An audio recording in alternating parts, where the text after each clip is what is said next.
Sir Nagarjuna Reddy గారు, చాలా మందిలో ఉన్న అనుమానాలు మనం గత కొన్ని సంవత్సరాలుగా చూస్తున్న అంశాలు చూస్తే ఈ దాడులనే అంశం కాశ్మీర్ లోయ.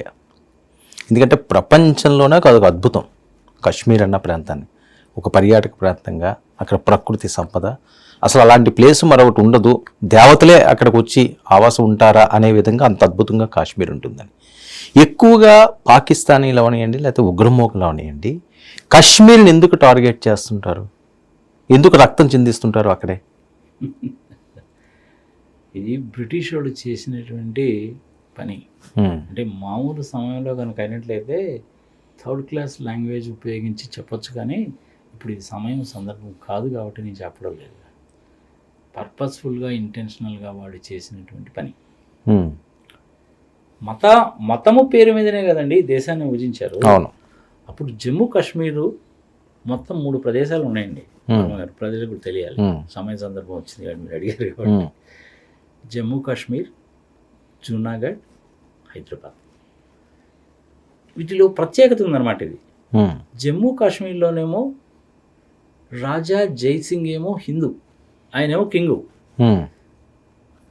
ప్రజలు హిందువులు ఉన్నారు, ముస్లిమ్స్ ఉన్నారు, ముస్లిమ్స్ ఎక్కువ ఉన్నారు.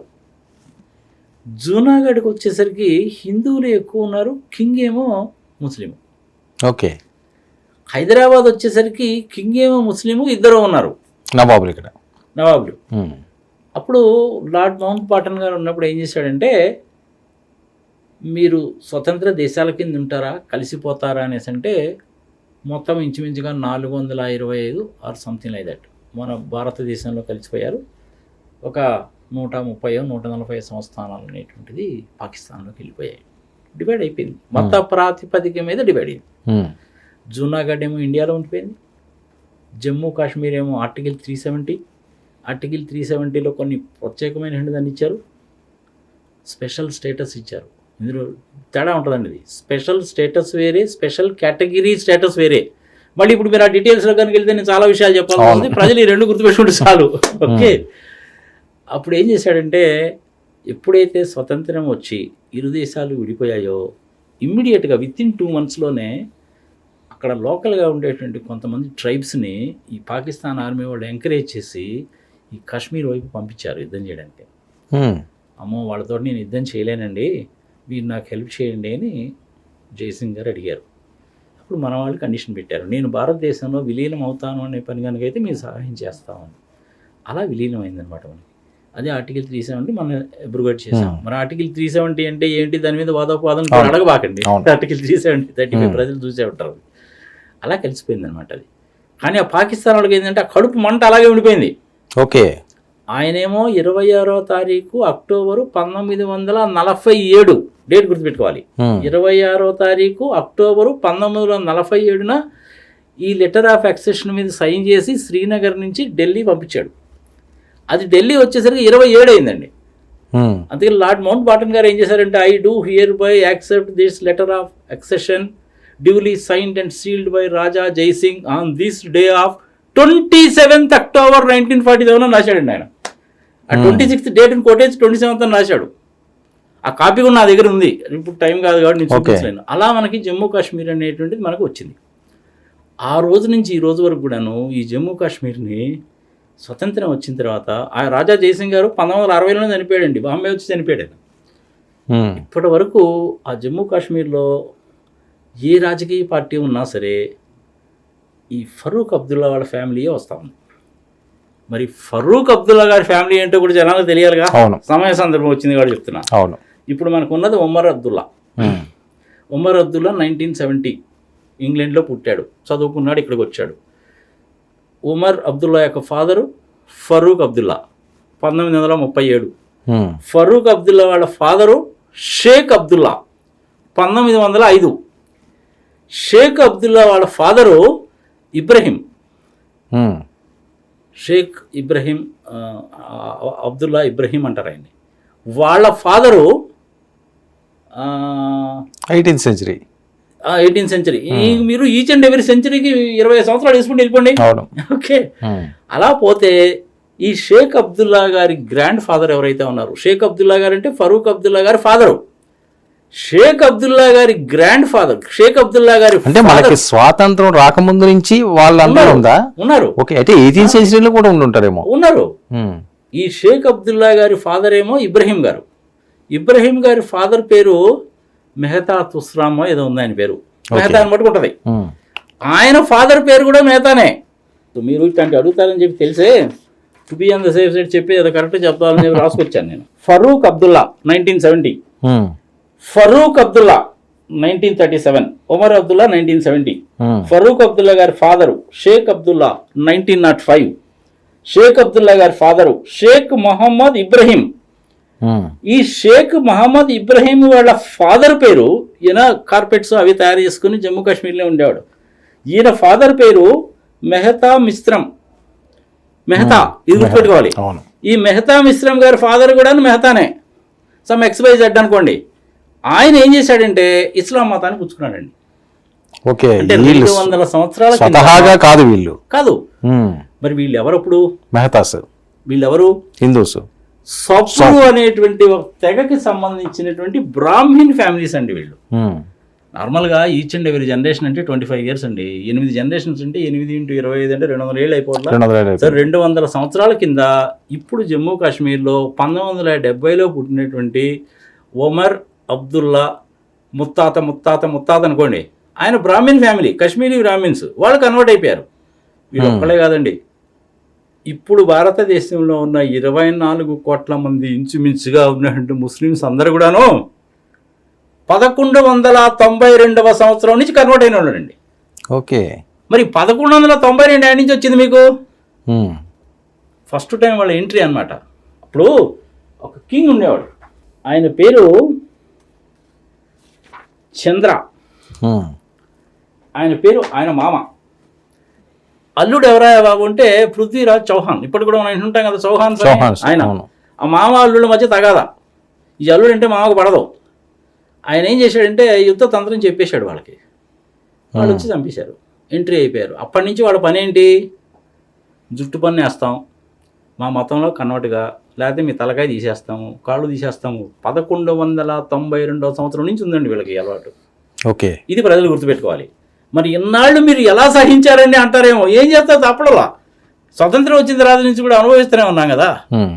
ఎన్ని వేల మంది చనిపోయి ఉంటారు. అవును, 5 లక్షల కుటుంబాలు, ఇంకా ఎక్కువగానే చెప్పాలంటే 15 లక్షల కుటుంబాలు, హిందూ కుటుంబాలని దారుణంగా గెట్టేసరిగా కాశ్మీర్లో నుంచి. కాశ్మీరీ పండిట్స్ అంటారు వాళ్ళని. అవును, పండిట్స్. ఇప్పుడే వెళ్ళి సెటిల్ అవుతున్నారు.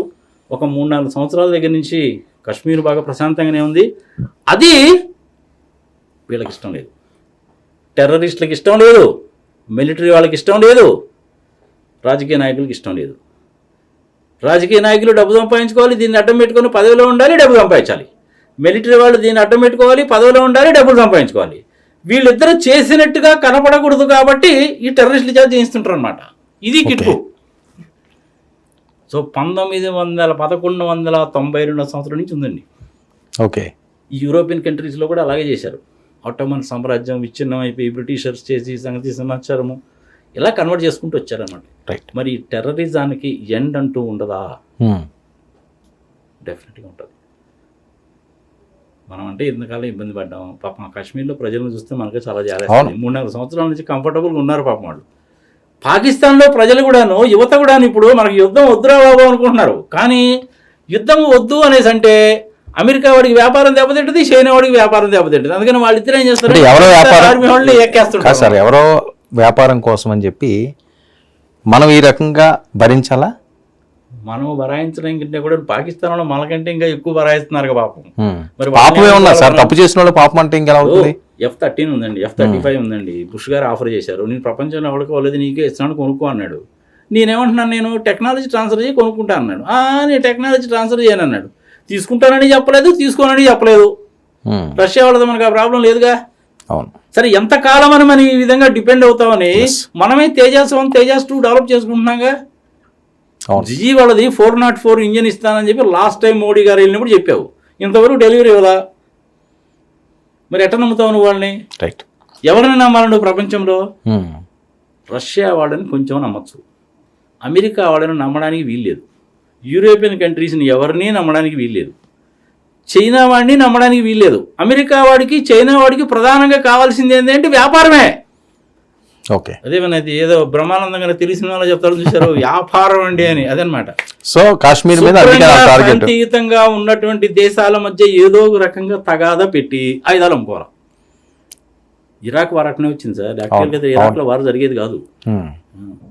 సో కాశ్మీర్ మీద టార్గెట్ అందుకని వీళ్ళకి. సో దాని మూలంగా నష్టం ఎవరికి అంటే కాశ్మీర్లో ప్రజలకు నష్టము, వాళ్ళు కూడా తెలుసుకుంటున్నారు. 1,00,000 మంది పీపుల్లో ఒక 10 మంది అనేటువంటి వాళ్ళు వాళ్ళకి మద్దతు ఇచ్చేటువంటి వాళ్ళు ఉంటారు. ఇది ప్రపంచంలో ఎక్కడైనా ఉంటుంది. This is not the only thing. America వాడికి టెర్రరిజం ఉందన్న సంగతి తెలీదా? వాడు బాంబులు వేసినప్పుడు, వాడు బిల్డింగ్లు కూల్ చేసినప్పుడు బుద్ధి రావద్దండి వాళ్ళకి. కావాలా లేదా? రాణాను అప్పు చెప్పడానికి ఇన్ని సంవత్సరాలు ఎందుకు పెట్టింది నీకు? నీకు ఆ నొప్పి అంటే తెలియలా. నీకు ఎప్పుడో 20 సంవత్సరాల కింద నొప్పి తెలిసింది కాబట్టి ఒబామా ఉన్నప్పుడు వాళ్ళ కంట్రీలోకి జ్వరబడి నేవీ సీల్స్ వాళ్ళు వాడిని చంపి ఎత్తుకెళ్ళి సముద్రంలో వారేశారుగా. అంటే 10 సంవత్సరాల తర్వాత నువ్వు పగ తీర్చుకుంటే తప్పు లేదా? అమెరికా వాళ్ళు నేను ఇండియా వాడిని అదే పని చేస్తానండి అంటే వద్దండి, మీరు శాంతంగా ఉండండి, మీ ధర్మం అదే కదా అని నీతులు చెప్తారా? ఎవడికి చెప్తారండి వీళ్ళు నీతులు? అంటే నీకు ఒక నీతి, నాకు ఒక నీత. పోనీ ఈ నీతులు అనేది తీసి పక్కన పెడదామండి వర్మ గారు.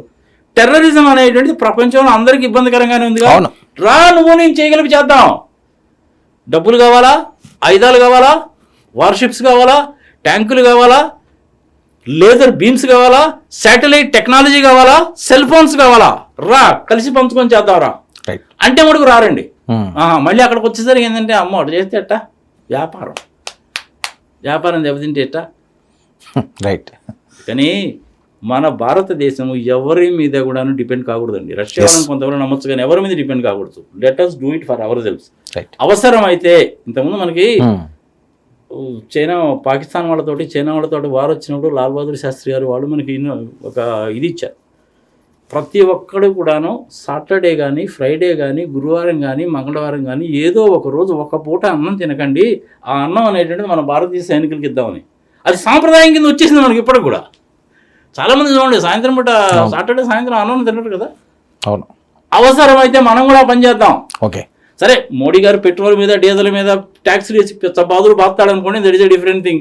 కావాలంటే ఇంకో ₹2 వేసుకోండి మోడీ గారు, తప్పులేదు. కానీ టెర్రరిజం మీద మీరు ఉక్కు పాదం మోపాల్సిందే. ఇక ఇండియాలో టెర్రరిస్టుల మూలకం ఎవడు చనిపోకూడదు. మీరు మాకు వాగ్దానం చేయండి, ఓ ₹2 మీ ఎక్స్ట్రా పే చేయడానికి సిద్ధమే. అది మోడీ గారు చెప్పాలి.